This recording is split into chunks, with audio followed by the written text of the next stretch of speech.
할렐루야! 오늘은 세종을, 내일은 대한민국과 온 땅에 전도와 선교의 사명을 감당하는 세종순복음 드림교회입니다. 하나님의 사랑과 은혜가 치유와 응답이 있는 성령 충만한 교회입니다. 구독과 중보기도로 드림가족이 되어보세요. 오늘도 주 안에서 참 좋은 날입니다. 8가지 최상의 복이라는 제1편을 여러분과 함께 나누며 복을 받겠습니다. 복이 있는 사람과 복이 없는 사람이 분명히 있습니다. 복을 많이 받은 사람과 복을 받지 못한 사람이 우리 주변에 있는 것을 살펴보아서 잘 알고 있습니다. 어떤 사람은 한평생 고생하지 않고 남의 덕에 잘 사는 사람이 있는가 하면은, 다른 사람은 한평생 뼈 빠지게 고생만 하다가 가는 사람이 있는 것을 우리가 보고 있습니다. 예수님께서 말씀하시는 복은 운명적으로 차별지어진 복이 아닙니다. 누구든지 순종하여 믿고 받아 누리면 받을 수 있는 지극한 복을 말씀하시고 계십니다. 주님께서는 첫째로 마음이 가난한 자는 복이 있다고 말하셨습니다. 그 복은 천국을 소유하는 복인 것입니다. 천국은 죽어서 올라가는 것만 천국이 아니라 이 땅에 살아있을 동안에 마음속에 천국을 누리게 된다는 것입니다. 믿음, 소망, 사랑의 평강, 희락의 놀라운 은총이 마음속에 강물처럼 넘실거릴 수 있다는 것입니다. 심령이 가난하는 것은 심령을 비운다는 것입니다. 꽉 들어차 있는 사람은 가난하지 않지 않아요. 심령을 비워버린 사람이 가난한 사람인 것입니다. 아담은 심령을 비우지 못하고 마귀의 탐욕과 욕심으로 채웠습니다. 아담의 마음에는 마귀의 꾀임을 받아서 욕심과 탐심이 꽉 들어차 있으므로 욕심과 탐심을 통해서 보고 듣고 냄새 맡고 맛보고 말하는 탐심과 욕심의 노예가 된 것입니다. 그는 그 결과 에덴의 낙원 속에 있으면서도 원망과 불평이 꽉 들어차고 선악과를 따먹고 하나님을 배반하고 천국을 잃어버리고 지옥의 노예가 되고 말한 것입니다. 그가 죽어서 지옥 가기 전에 이미 에덴 동산에서 쫓겨나고 그 마음속에 하늘나라가 떠난 그 심정에는 미움, 원한, 분노, 낙심, 좌절, 절망 등이 꽉 들어찬 생지옥이 이루어지고 말한 것입니다. 예수님은 욕심과 탕심을 비운 마음을 가졌습니다. 마귀가 아무리 탐욕을 발동시켜 유혹하려고 해도 예수님은 요지부동이었습니다. 왜냐하면 예수님은 마음속에 욕심과 탐심이 없기 때문에 아무리 마귀가 노크를 해도 문이 열리지 않습니다. 산이 없는데 고함을 쳐봤자 산울림이 되돌아오지 않습니다. 예수님의 마음속에 욕심과 탐심을 비워버리기 때문에 욕심과 탐심으로 마귀가 아무리 고함을 쳐도 메아리 쳐오지 않습니다. 예수님은 육신의 탐욕을 완전히 비워버린 것입니다. 40주 40야 금식하고 배가 얼마나 고팠습니까? 그때 마귀가 와서 내가 하나님의 아들이거든, 아들의 권능과 지위를 사용해서 돌을 떡으로 만들어 먹으라는 것입니다. 그 말은 무슨 말이냐면 하나님의 능력으로 수단과 방법을 가리지 말고 구복부터 먼저 채우라는 것입니다. 탐욕의 속삭거리는 음성인 것입니다. 그때 예수님께서 대답하여 이르시되 기록되었을 때 사람이 떡으로만 살 것이 아니요 하나님의 입으로부터 나오는 모든 말씀으로 살 것이라 하였느니라. 단호하게 주님께서 마귀의 탐욕을 거부한 것은 주님 속에 탐욕이 없었기 때문인 것입니다. 떡으로만 살지 않는다, 하나님의 말씀으로 살 것이라고 말했었습니다. 그러므로 마귀하고 통하지 않았었습니다. 마귀의 말에 메아리 쳐오는 음성이 없었습니다. 마귀는 예수님을 안목의 탐욕으로 유혹하려고 했습니다만 예수님은 지위나 명예를 탐하지 않았었습니다. 마귀는 말이를 너희 하나님의 아들의 권세와 위엄을 사용해서 명예를 얻어라, 높은 뾰충탑에 데리고 가서 뛰어내리라.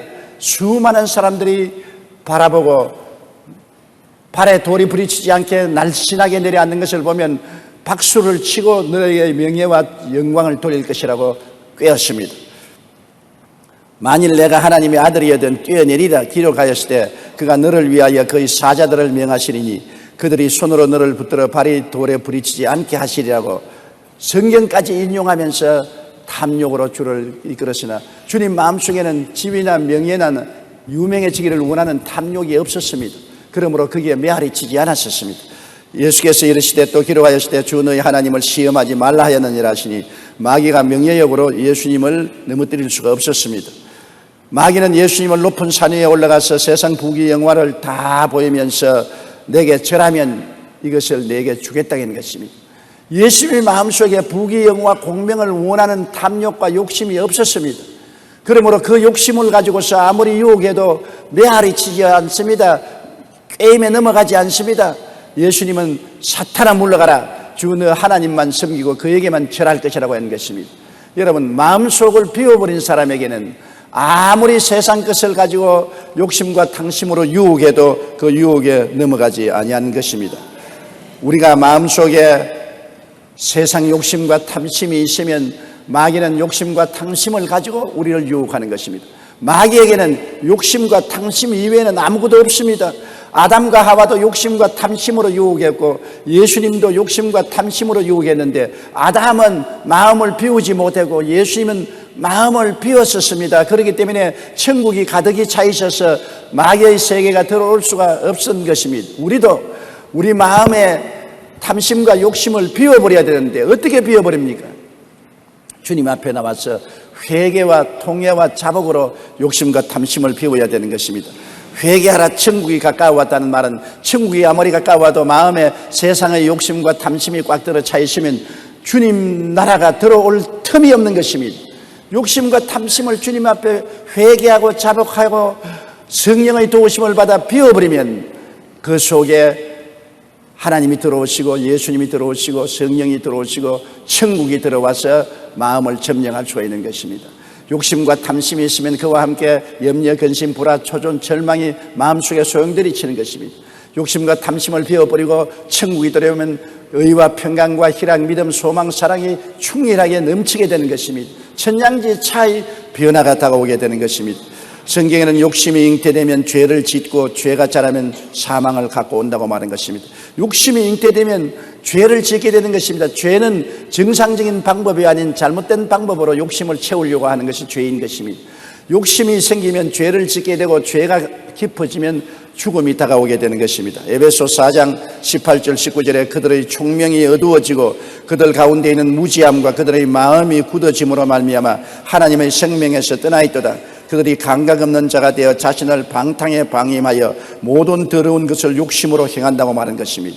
욕심이 들어오면 총명이 어두워지고 무지함과 마음이 굳어짐으로 말미암아 마귀의 종이 되고 마는 것입니다. 욕심과 탐심을 비우고 하늘나라와 하늘의를 구하면 천국이 우리 마음속에 가득하게 임하게 되는 것입니다. 야고보 1장 14절에 보면 오직 각 사람이 시험을 받는 것은 자기 욕심에 끌려 미혹됩니다. 욕심과 탐심이 있을 때 그게 끌려서 시험에 빠지고 미혹되지만은 욕심과 탐심을 회개와 자복으로서 비워버리고 하늘나라의 의와 영광을 구하면은 마음속에 성령으로 천국이 임하여 그렇게 마음속에 행복해질 수가 없는 것입니다. 여러분, 마음에 염려, 근심, 불안, 초조, 절망, 미움, 원한, 좌절이 꽉 들어 찼으면 생지옥인 것입니다. 마음의 고통과 괴로움이 지옥같이 끌어오른 것입니다. 그러나 이것을 다 토해버리고 이것을 다 비워버리고 마음속에 의와 평강과 희락과 믿음, 소망, 사랑이 넘쳐나면 마음이 천국이 되는 것입니다. 천국이 여기 있다 저기 있다 못하리니 천국은 너희 안에 있느니라고. 죽어서 천당 가는 것이 아니라 살아있는 우리 마음속에 욕심과 탐심을 비워버리고 그리스도와 아버지 하나님을 모시면 천국이 들어와서 이 땅에서 마음의 천국을 누리게 되는 것입니다. 마음의 기쁨과 평안과 소망과 의와 영광이 넘치게 되면 얼마나 행복하게 되는지 모르는 것입니다. 행복은 우리 마음의 상태에 있지 환경에 있지 않습니다. 부귀영화 공명을 환경에 다 갖다 놓아도 마음이 지옥이 되어 있으면 결코 행복하지 않습니다. 아무리 어려운 처지에서도 마음이 천국이 있으면 행복하게 되는 것입니다. 여러분, 우리가 이 세상에 살면서 하나님의 택함을 받은 사람은 마음을 비우게 하기 위해서 시험과 환난을 당하게 하는 것입니다. 삶을 풍랑이 일어나면 욕심과 탕심의 짐을 부리게 되는 것입니다. 성경에 보면 지중해를 건너던 배들이 큰 풍랑을 만나면 배에 짐을 먼저 다 풀어서 바다에 던져버렸다는 것입니다. 풍랑을 만나면 짐을 불어야 배가 파손되지 않습니다. 우리도 인생을 살면서 삶의 풍랑을 만나면 짐을 부르게 되는 것입니다. 욕심과 탐심을 회개하고 자복하게 되고 주님 앞에 부르짖게 되면 주님의 나라가 우리 속에 임하게 되는 것입니다. 시편 119편 67절에 고난당하기 전에는 내가 그릇 행하였더니 이제는 주의 말씀을 지키나이라고 말한 것입니다. 에베소 4장 22절로 24절에 너희는 유혹의 욕심을 따라 썩어져가는 구습을 따르는 옛사람을 벗어버리고 오직 너희 심령이 새롭게 되어 하나님을 따라 의와 진리의 거룩함으로 지음을 받은 새 사람을 입어라. 새 사람을 입으면 좋겠는데 울어도 못하고 힘써도 못하고 애써도 못하는 것입니다. 인간의 힘으로 안 되니까 우리가 깨어지고 회개하고 욕심과 탕심을 자복하면 성령이 도와주셔서 우리 마음을 청소시켜 주시고 성령의 도움으로 말미암아 아버지와 아들이 우리 마음에 안주하여 계시고 천국이 우리 심령 속에 임하게 되는 것입니다. 마음이 가난한 자는 천국을 소유하는 복이 되는 것입니다. 마음의 탐욕과 욕심이 꽉 들어찬 자는 지옥을 마음속에 가지고 생지옥의 고통을 당하게 되는 것입니다. 이 세상에 부귀영화 공명이 결코 행복을 갖다 주지 않습니다. 욕심과 탐심을 비워야 하늘나라가 임하시고 하늘나라가 와야 의와 평강과 희락과 믿음, 소망, 사랑으로 출렁이는 삶을 살아갈 수가 있는 것입니다. 행복은 마음의 상태에 있지 환경에 있지 않다는 것을 우리가 알아야 되는 것입니다. 우리는 불행한 이웃을 탓하고 환경을 탓합니다만 이웃과 환경이 우리에게 불행을 가져올 고난은 없습니다. 아무리 마귀가 꾀어도 예수님은 마귀의 꾀임에 넘어가지 않았습니다. 마음에 탐욕과 욕심이 없으면 이웃의 어떠한 어려움에도 환경에도 우리는 고난을 당할 이유가 없는 것입니다. 마음에 하늘나라가 임할 수 있는 것입니다. 둘째로 주님께서는 애통하는 자는 복이 있나니 위로를 받을 것이라고 했습니다. 애통이란 무엇인 것입니까? 자기의 부족함을 알고 탄식하고 슬퍼하는 것을 말하는 것입니다.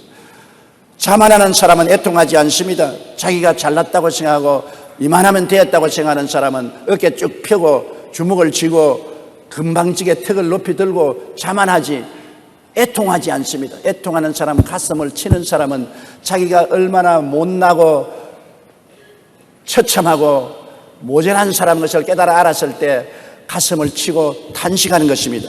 그것을 헝그리 스피릿이라고 말합니다. 심신이 배고픈 사람을 말하는 것입니다. 자기가 심신이 배고픈 헝그리 스피릿을 가지고 있는 사람은 어찌하든지 배고픔을 면하려고 자기의 배고픔을 채우려고 노력하게 되는 것입니다. 시편 34편 18절에 야훼는 마음이 상한 자를 가까이 하시고 중심으로 통회하는 자를 구원하시는도다. 마음이 상해서 자기 부족함을 탄식하고 슬퍼하면 주님께서 와서 축복하시고 위로해 주시는 것입니다. 지금 마음에 애통하는 사람은 장차 위로를 받고 즐거움을 얻게 되는 것입니다. 지금 웃고 즐기는 사람은 장차 울게 되는 것입니다. 지금 내 마음이 가난해야 헝그리 스피릿가 있어야 이 가난을 면하기 위해서 뼈 빠지는 고생을 하고 노력을 하고 애를 썼기 때문에 축복이 다가오는 것입니다. 하나님은 애통하는 마음을 가지고 노력하는 자에게 축복을 해주는 것입니다. 우리가 운동선수들을 보면 복싱선수나 육상선수나 다 가난한 사람들이 성공하는 것을 보았습니다. 라면만 먹고 뛰고 라면만 먹고 복싱 연습을 하는 사람은 눈에 핏줄을 세우고 노력하는 것입니다. 왜냐하면 애통하기 때문에 자기의 생활이 너무나 가난하고 교육도 받지 못하고 사회적으로 뒤처진 처지를 면하기 위해서 결심하고 육상을 뛰고 복싱 연습을 하고 운동 경기에 노력을 다해서 한국에서 두각을 나타내고 세계적인 인물이 되는 것을 우리는 종종 보았습니다. 세계적인 육상선수, 세계적인 복싱선수, 이러한 사람들이 다 헝그리 스피릿을 가진 사람, 배고픈 사람, 애통하는 사람들이 일어나서 유명한 인사가 되고 마음에 큰 위로를 받게 된 것입니다. 야고보서 4장 9절로 10절에 슬퍼하며 애통하며 울지어다. 너희 웃음을 애통으로 너희 즐거움을 근심으로 바꿀지어다. 주 앞에서 낮추라. 그리하면 주께서 너를 높이시리라고 말씀한 것입니다. 여러분, 애통하는 성도가 성령 충만하고 응답의 복을 받습니다. 자기 신앙에 만족하고 기도도 하지 않고 말씀도 읽지 않고 그드렁거리는 성도치고 성령 충만한 사람 봤어요?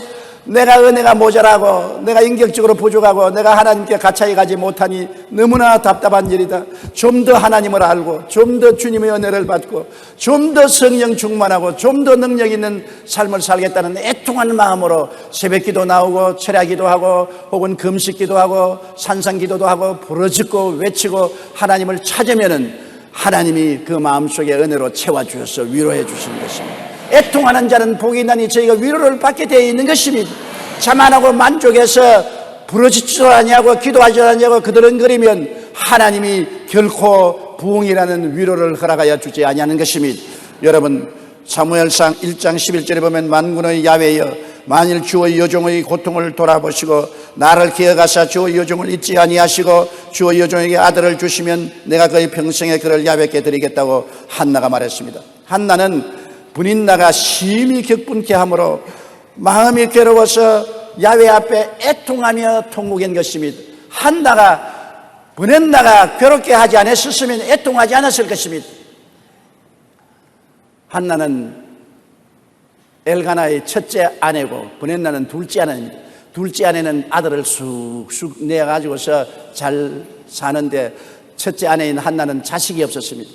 그런데 분인나가 애통하지 않도록 아이고 형님 자식이 없으면 어떨까요? 뭐 내 자식이 형님 자식 아닙니까? 내 자식을 형님 자식으로 하세요. 그리고 위로해 주었으면 분인나가 그만 마음에 편안히 가지고 기도 안 했을 것입니다. 그러나 분인나가 자식도 못 낳는 처지에 무슨 첫째 마누라냐? 마누라 내놓아라.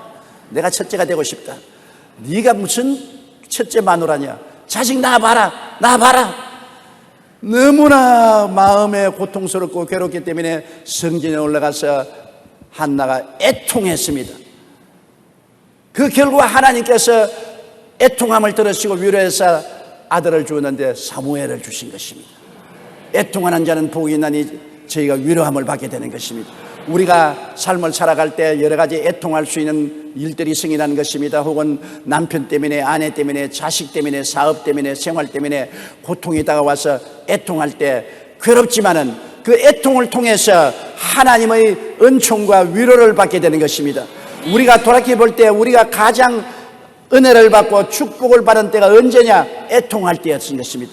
고난을 통해서 가슴을 치고 통곡하고 애통할 때 하나님이 찾아오셔서 응답해 주시고 체험해 주시고 위로해 주시고 신앙이 한 단계 발전한 것을 우리가 체험할 수가 있는 것입니다. 애통하는 자는 복이 있나니 위로함이 임하는 것입니다. 애통하기를 거치면 위로도 거칩니다. 애통하기를 거치면 큰 낭패가 납니다. 우리가 88 올림픽이 있기 전에는 6.25 이후 얼마나 한국 사람들이 애통했습니까? 우리도 잘 살아보자고 도시나 농촌 할 것 없이 얼마나 허리춤을 메고 고통을 당하면서 일하고 또 이랬었습니다. 애통하는 마음이 우리 한국 국민에게 꽉 들어차서 우리도 한번 잘 살아보자. 우리도 일본이나 미국처럼 한번 잘 살아보자.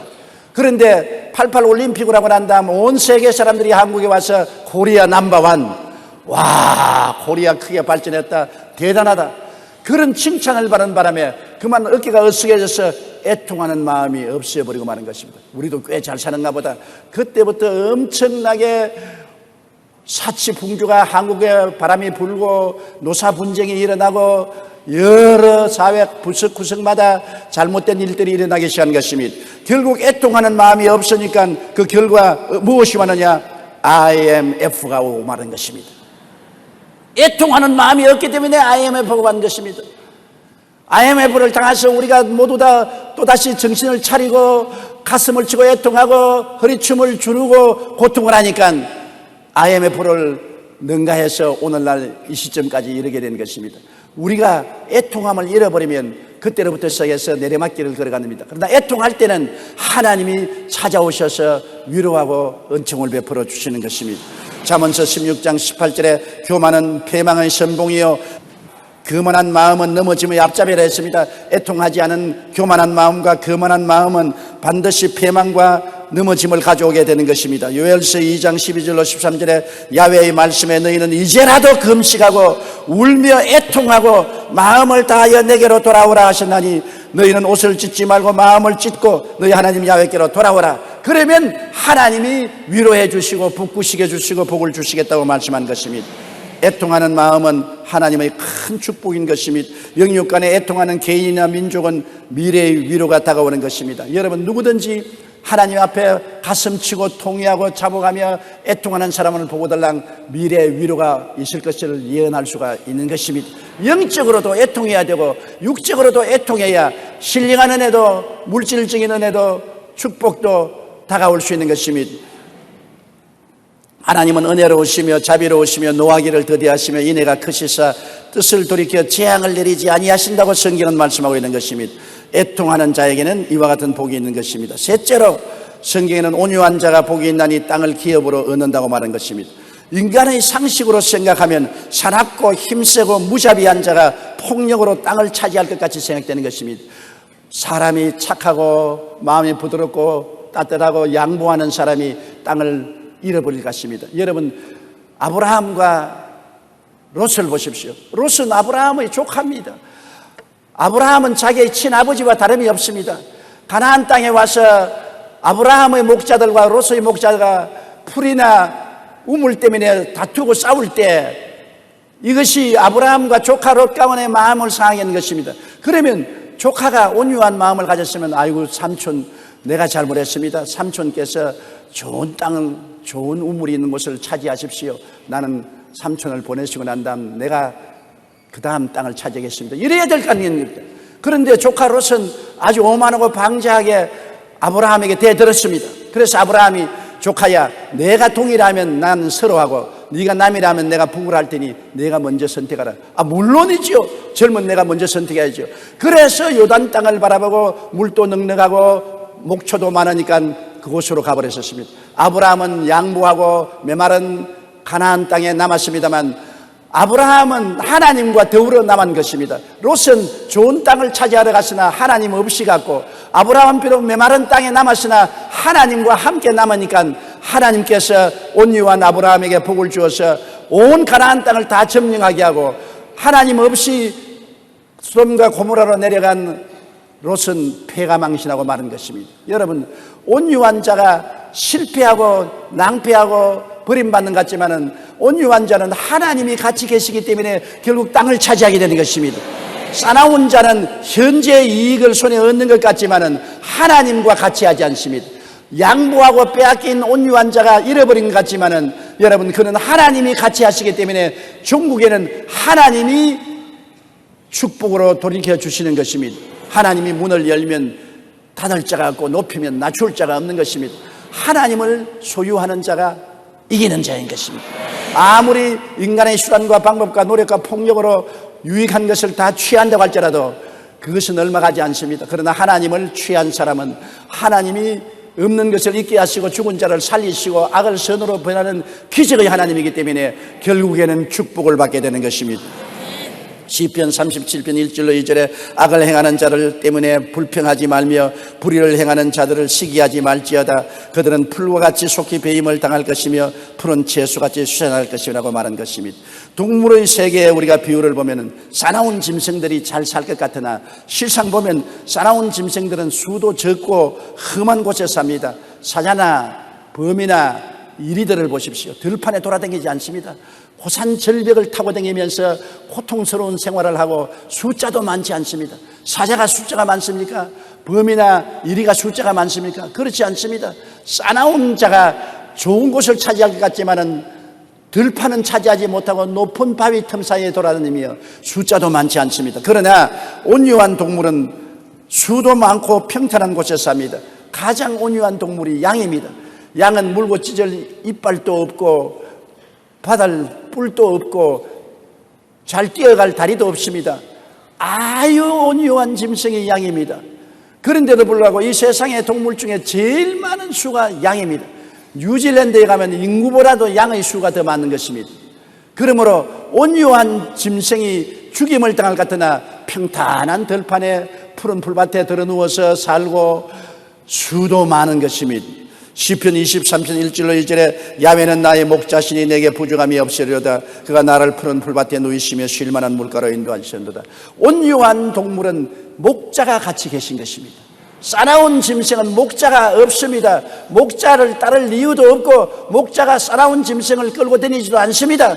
온유한 짐승은 목자가 끌고 다니기 때문에 푸른 초장 쉴만한 물가로 이끌어주는 것입니다. 우리가 마음이 부드럽고 따뜻하고 겸손한 사람은 하나님을 의지하고 하나님을 목자로 삼기 때문에 하나님이 푸른 초장으로 쉴만한 물가로 인도해 주시고 하나님이 보호해 주심으로 머리가 되고 꼬리가 되지 않고 위에 있고 아래 내려가지 않고 구워줄 자들 꾸지 않는 사람이 되는 것입니다. 역사의 교훈을 통해서 볼지라도 싸나운 나라와 국가는 언제나 망했습니다. 역사에 통해서 보면 아수리아나 바벨론이나 파사나 헬라나 로마는 그 당시에 거대하고 싸나운 나라였지만은 오늘 역사상 다 사라지고 흔적도 없는 나라가 되었습니다. 그러나 아수리아의 포로로 잡혀가고 바벨로니아 포로로 잡혀가고 파사와 헬라와 로마의 포로가 되었던 약소국 이스라엘은 지금도 독립국가가 되어서 세계 속에 우뚝 솟아 있는 것입니다. 역사상 그렇게 싸나운 나라들은 다 망해서 흔적도 없는데 그들에게 짓밟히고 고난당한 이스라엘 소수민족은 지금도 나라를 세우고 독립국가를 세우고 세계적으로 영향력을 미치는 나라로서 존재하고 있는 것입니다. 제2차 세계대전과 공산주의 교훈을 보아도 아는 것입니다. 독일이 얼마나 싸나운 나라였었습니까? 온 유럽을 다 석군할 같았지만 싸나운 나라는 망했습니다. 일본이 싸납게 일어나서 대동아 전쟁을 일으키고 온 대동아를 다 점령하려 했지만 망해버리고 마는 것입니다. 온유한 나라들이 짓밟히고 찢기고 죽는 것 같지만은 다 살아 일어나고 부활한 것입니다. 공산주의가 일어나서 온 세계를 공산화하려고 얼마나 많은 사람을 죽이고 고통을 괴로움을 가해왔습니다. 그러나 공산주의는 70년 만에 망해버리고 마는 것입니다. 여러분, 싸나운 개인이나 민족은 반드시 망합니다. 시편 76편 9절에 하나님의 땅의 모든 온유한 자를 구원하시려고 심판하러 일어나신다고 말한 것입니다. 온유한 자의 목자는 하나님이 되시기 때문에 하나님께서 온유한 자의 편에 서서 일하는 것입니다. 온유한 사람이 결국 땅을 기업으로 얻게 되는 것입니다. 시편 37편 9절로 11절에 진실로 악을 행하는 자들은 끊어질 것이나 야훼를 소망하는 자들은 땅을 차지하리로다. 잠시 후에 악인이 없어지리니 내가 그곳을 자세히 살필지라도 없으리로다. 그러나 온유한 자들은 땅을 차지하며 풍성한 화평으로 즐기리로다.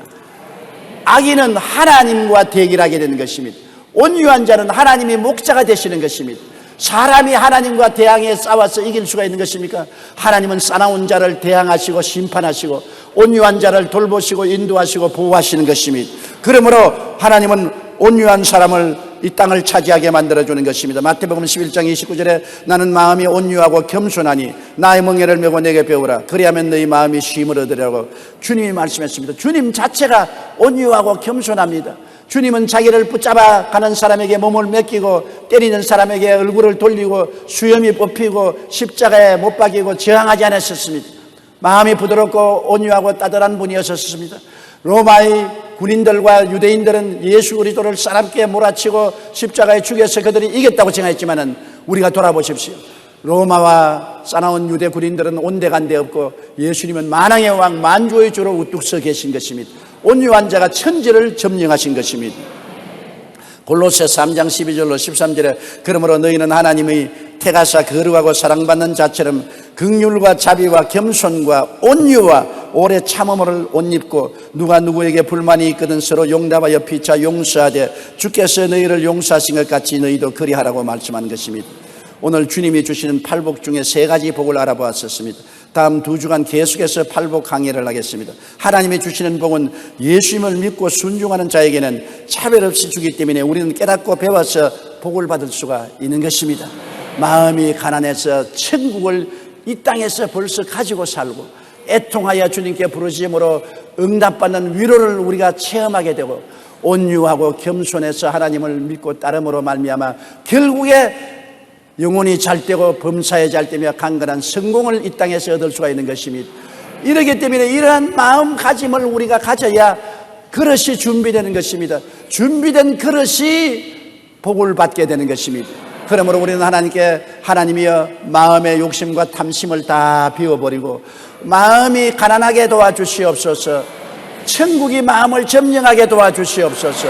아버지와 아들과 성령 삼위일체가 마음을 점령하게 도와주시옵소서.